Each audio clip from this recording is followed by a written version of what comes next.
Summer, 1912, Atlantic City, New Jersey. A young woman named Edna Murphy is standing behind a folding table at a trade exposition, trying to sell a clear liquid in small glass bottles. Nobody is buying. The product is called Odorono. Her father, a surgeon from Cincinnati named Abraham Murphy, invented it in 1903. A concentrated aluminum chloride solution, about 33% strength. He designed it so his hands would stop sweating during surgery. Edna borrowed money, opened a small office in Cincinnati, and spent 3 years barely leaving her house, filling bottles and shipping them to anyone who would listen. In her own words, "For over 3 years I hardly moved out of the house. Almost nobody cared." Because in 1912, the thing she was selling a solution for did not exist as a problem. Think about that for a second. Body odor was not a crisis. It was not a social failure. It was not something you apologized for. It was just a thing bodies did, the same way bodies sweat and breathe and digest food. Women used dress shields under their clothing to absorb moisture. They dabbed on perfume. Men smelled like men, and that was considered perfectly normal, even masculine. Talking about underarm odor in public was considered rude, but not because the odor itself was shameful. The conversation was shameful. The smell was just life. So Edna stands in Atlantic City, and nobody stops at her table. Hour after hour, until the afternoon, when the temperature climbs, and expo attendees start sweating through their clothes. Suddenly, the little glass bottles make sense. She sells $30,000 worth of Odorono in a matter of days. Shipments go out to England and Cuba. But here's the problem Edna cannot solve. The product works. The market does not. People who tried Odorono said it worked. It stopped the sweating. But it also burned their skin. The aluminum chloride was harsh. It stained clothing. It had to be applied at night and left on for hours. Some women got chemical rashes. A researcher named Carrie Castile later noted that women tolerated the burns because they figured if it hurts, it must be working. Others decided it was cheaper to buy new clothes than to risk social failure. But most women in 1912 did not believe they had a social failure to risk. Odorono was a solution without a problem. Edna needed someone who could create the problem first. In 1914, she hires an advertising agency in New York, J. Walter Thompson. JWT, the largest ad agency in the country under its new owner Stanley Reeser. JWT assigns a copywriter to the Odorono account. They pick a former door-to-door Bible salesman from the Midwest with no college degree and no formal advertising training. His name is James Webb Young. Remember that name. For the first 5 years, Young writes normal ads. Practical, reasonable, boring.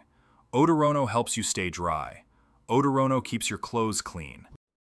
Odorono is recommended by physicians. Sales grow from around $30,000 to $65,000, which is fine but not transformative. By 1919, sales are flattening out. Edna Murphy is spending $270,000 a year on advertising, and the growth curve is dying. JWT holds a meeting. The old strategy is not working. Utility ads are hitting a ceiling because you cannot sell a solution to a problem that most people do not believe they have. So James Webb Young does something that no one in American advertising has done before. He stops selling the product, and he starts selling the fear. You know what he did after that? He wrote an advertisement for the Ladies' Home Journal with a headline that read, "Within the curve of a woman's arm," a frank discussion of a subject too often avoided. The ad copy opened with poetry. A woman's arm. Poets have sung of its grace. Artists have painted its beauty. It should be the daintiest, sweetest thing in the world. Beautiful language, almost romantic. Then the knife. The ad said that beauty was being destroyed by something the woman herself could not even detect. And then came the line that changed everything. One sentence, buried in the middle of the ad copy. Presented as a medical fact. Persons troubled by underarm odor seldom detect it themselves. Sit with that for a second. You cannot smell your own problem, which means you can never be sure you do not have it, which means there is no way to check, which means the only safe thing to do is buy the product, every single day, forever. Because the alternative is walking around with a defect that everyone around you can detect and you never will. That is not advertising. That is a closed psychological loop, and James Webb Young built it on purpose. 200 subscribers to the Ladies' Home Journal canceled their subscriptions in protest. The editors at the magazine called JWT and begged them to stop running the ad. Helen Lansdowne Resor, one of the top copywriters at JWT and Stanley Resor's wife, heard the reaction from her female colleagues. The women copywriters told James Young directly, to his face, that he had insulted every woman in America. And they knew. Young knew. JWT knew. Edna Murphy knew. They all understood exactly what that ad was designed to do. They understood they were taking a biological reality that had existed for all of human history and reframing it as a personal deficiency. They did not stop. They did not pull the ad. They ran it again. That was 1919, and it is still happening right now. $29 billion. That is the size of the global deodorant market in 2024. Add in perfumes, and the number climbs past $80 billion a year. $80 billion spent annually by the human species to make sure their bodies do not smell like their bodies. And for roughly 200,000 years of human existence before that ad ran, nobody bought any of it, because nobody needed to. Because body odor was not a concept you could feel ashamed of. It was just a fact, like having feet, like blinking. So how did we get from there to here? How did a species that coexisted with its own smell for 200 millennia suddenly decide that natural body chemistry was an emergency? One ad, one copywriter, 112%. That is the sales increase Odor recorded in the year after Young's shame ad ran in the Ladies' Home Journal. From flatlining growth to $417,000 in revenue by 1920. The strategy that got 200 angry cancellation letters also got a 112% jump in sales. And that ratio tells you everything you need to know about shame as a business model. The outrage was louder. The money was bigger. By 1926, Odorono's net profit was $354,623. By 1927, over $1 million in revenue, with $483,176 in pure profit. By 1921, the product was being advertised in newspapers across England, Cuba, Mexico, the Philippines, Chile, Peru, Ecuador, Brazil, Argentina, New Zealand, Australia, and South Africa. One shame ad in one American women's magazine, and within 2 years the playbook had gone global. Edna Murphy sold the entire Odorono business in 1928 to Northam Warren, the company that made Q-Tex nail products, for approximately $3.5 million. She married a painter named Isra Winter, changed her name to Pat Winter, and opened a herbarium business. She never worked in personal hygiene again. You know what happened to James Webb Young? He became the head of JWT, then president of the American Association of Advertising Agencies, then an advisor to presidents of the United States. Then he wrote a book called A Technique for Producing Ideas that is still taught in advertising programs and business schools today. He died in 1973, celebrated as a creative visionary. The man who figured out that you could manufacture shame and sell the cure for it got rewarded for the rest of his life. But here is what matters. Young's real legacy is not Odorono. It is the template. The 5-step formula he proved worked in 1919 became the operating system for the entire personal hygiene industry of the 20th century. Step 1. Take a normal biological function. Step 2. Give it a medical-sounding name. Step 3. Tell people they have it but cannot detect it. Step 4. Tell them everyone else can. Step 5. Sell the cure. Within 2 years of the Odorono campaign, the same playbook was being copied. A man named Gerald Lambert at the Lambert Pharmaceutical Company took the Latin word halitus, meaning breath, welded it to the medical suffix osis, and invented the word halitosis. It was not a real medical condition. It was a brand name for something your mouth already did every morning. Lambert ran ads for Listerine about a woman named Edna who could never find a husband because of her breath. The product had been selling $100,000 a year as a generic antiseptic.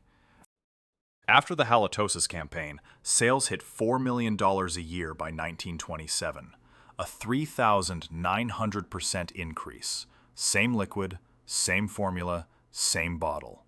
The only thing that changed was that millions of Americans suddenly believed their breath was a disease. You know what Lambert did after that? Nothing different. He kept running the same ads. He never changed the formula. He never improved the product. He just kept telling people they were sick, and they kept believing him, and the money kept coming. In the 1930s, Lever Brothers took it further. They launched a campaign for Lifebuoy soap, first in Australia, then worldwide, and they reduced the entire concept of body odor to 2 letters, B-O. They turned it into an abbreviation. Something quick to say, easy to whisper behind someone's back. They ran ads with the tagline, "If private thoughts were spoken." The implication was brutal and deliberate. People around you are thinking about how you smell. They are judging you right now. They just will not tell you. Lifebuoy soap sales quadrupled. Then came Lysol. In the 1920s through the 1940s, Lysol ran advertisements targeting women with the phrase, "feminine hygiene." That was actually a coded term for contraception, wrapped in shame about vaginal odor. Women were buying an industrial disinfectant to put inside their own bodies because an advertisement told them their bodies were offensive. Some of them got chemical burns. Some of them died. And they knew it was dangerous. The companies knew. The advertisers knew. They kept running the ads because the shame was more powerful than the risk. Then dandruff. A chemist named John Perrin Jr. came to Procter & Gamble in 1949 and spent 10 years developing a zinc pyrithione formula. Head & Shoulders launched in 1961 with a campaign built entirely around the idea that visible flakes on your shoulders meant professional incompetence. Not dirty hair, not a skin condition, social failure. Same formula, every single time. And that's just one company. Every brand in the hygiene aisle is running a version of the same play that James Webb Young proved in 1919. Different product, different decade, same psychological architecture. You are broken. You do not know it. Others can tell. Buy this. The deodorant industry did not stop at women. In 1935, a product called Top Flight became the first deodorant marketed specifically at men. Black bottle, masculine design. But the pitch was different. For women, the threat was romantic. You will lose your man. For men, the threat was professional. You will lose your job. A company called Seaforth in the 1940s sold men's deodorant in ceramic whiskey jugs because the founder, Alfred McKelvey, figured that nothing is more masculine than whiskey. The ads told women to buy deodorant for their husbands too. Same biological reality, coded completely differently depending on which gender's insecurity was most profitable to exploit. And then, the industry found its most effective target: teenagers. By the 1950s and 1960s, marketers started reaching kids at the exact moment of puberty, when apocrine glands activate between ages 8 and 14. That is the most psychologically vulnerable window in human development. Identity is still forming, social acceptance feels like survival, and the message arrives right on time. Your body is about to betray you, and only this product can save you. By 1957, 50% of American men were using deodorant regularly. The total deodorant market had grown 600 times between 1942 and 1957. $70 million in annual sales. And the really dark part is what happened once the majority adopted the norm. Once most people were using deodorant, not using it became a stigma. The advertising was no longer necessary. Your coworkers enforced it. Your classmates enforced it. Your partner enforced it. If you were the one person in the room who did not wear deodorant, you were the problem. Not because of chemistry, because of culture. The shame left the magazine page and embedded itself in the social code. That was the 1950s, and it is still happening right now. In 1983, Unilever launched Axe in France. In 2001, they brought it to the United States. The product was not even pretending to solve an odor problem anymore. The promise was sexual magnetism. Spray this chemical on your body, and women will want you. Axe captured 74% of the entire men's body spray market. It took the original shame formula and flipped it. Instead of punishing you for smelling bad, it rewarded you for smelling like their product. Different lever, same machine. Today, American children receive their first stick of deodorant at age 9 or 10, before their bodies are biologically producing anything that needs blocking. The ritual starts before the biology does, because the fear has to arrive before the smell. And here is something the industry knows but does not talk about publicly. 80 to 95% of people of East Asian descent carry a variant of a gene called ABCC11 that produces no underarm odor at all. Zero. They do not need deodorant. In Japan and Korea, deodorant sales are dramatically lower than in the United States. But in 2009, Japanese media reported a wave of teenagers seeking medical treatment for something called wakiga, the Japanese term for armpit odor. Teenagers were trying to cure a condition they did not have, because Western beauty standards had been exported along with the shame. The formula does not require a specific biology, it only requires insecurity. And there is a layer beneath even that. A researcher named Rob Dunn at North Carolina State University published a study in 2016 in the journal Peer J, showing that antiperspirants fundamentally alter the microbial ecosystem of your armpit. Regular antiperspirant users had skin microbiomes dominated by Staphylococcaceae bacteria, about 60%. People who used nothing had microbiomes dominated by Corine bacteria, about 62%. Here is why that matters. Corine bacteria are partially responsible for body odor, but they also help protect your skin against pathogens. When you use antiperspirant daily for years, you suppress Corine bacteria and let Staphylococcaceae colonize. And when you finally stop using the product, the Staphylococcaceae population explodes. Your body odor after quitting antiperspirant is actually worse than it would have been if you had never used the product at all. The product creates the dependency. Use it long enough, and your microbial ecology shifts so that you need it more, not less. The exit cost goes up every single year you keep buying. A media researcher named John Retzinger studied the original Odorono campaigns and described the strategy with 2 words: psychological warfare. Deliberate, calculated construction of distance between women and their own bodies. That was her term for it. Not marketing, not persuasion. Warfare. And the war was won a long time ago.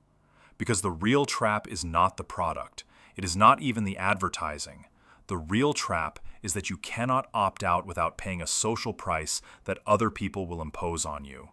Your boss will notice. Your date will notice. The stranger on the subway will notice. And none of them will remember that this entire norm was invented on purpose by one copywriter in one ad in 1919. They will just think you are the one with the problem.